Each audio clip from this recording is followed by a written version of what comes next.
पाइबे सेथिपाई आज आमर शुभारंभ होइछि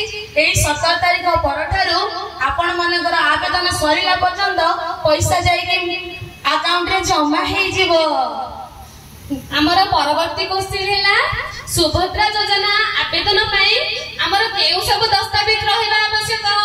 आपण माने की जानि छथि कहिले आमर कोन कोन दस्तावेज अछि ताहले सुमति भौणी तुम्हें आम मां भौणी मान को बुझे दियो कोन कोन दस्तावेज से माने देबे। सुभद्रा योजना पाइबा पई आमर दस्तावेज गुडी होउछि आमर सर्वप्रथमे आमर आधार कार्ड तापरे आमर वोटर कार्ड पैन कार्ड और पासपोर्ट साइज पासपोर्ट आमर हैला सबुठु बड़ कथा हैला आम मां बाप मानक सब अछि किंतु आमे सर्वप्रथमे प्राधान्य दबा आमर आधार कार्ड को समस्त जानिले तो मन रखिले।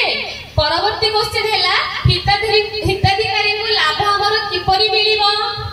किए कहि परिबे हिताधिकारी मानको हमर किमिति लाभ मिलिबो ताहले तुमे कहि दियो। हिताधिकारी मानको आमर लाभ मिलिबो आधार एवं डीबीटी सक्षम द्वारा आमर जे अकाउंट अछि सहजरे आमर जे से अकाउंट को सीधा सड़क भाव में पहुंची जीवो। आमर सुभद्रा योजना आवेदन रो शेष तारीख केते जेति तू कहिलु को दिन आमर आवेदन रो शेष तारीख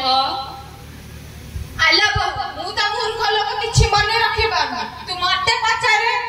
नहीं तुमको परा आमर रीना दीदी सब बुझेई जंती अला मु त मूर्ख लोक तते त हेति पाई कहली पर पहिले मां माने आमर आवेदन रो शेष तारीख केबे ना आमर आवेदन रो शेष तारीख घोषणा करा जाई नाही कारण आमर समस्त योग्य हिताधिकारी एही योजना पाइबा पर्यंत आमर एही सुभद्रा योजना चालू रहिबो। आमर 30 टा जिल्ला पाई एही योजना मिलिबो। आमे समस्त ओडिसा रे बास करूथिबा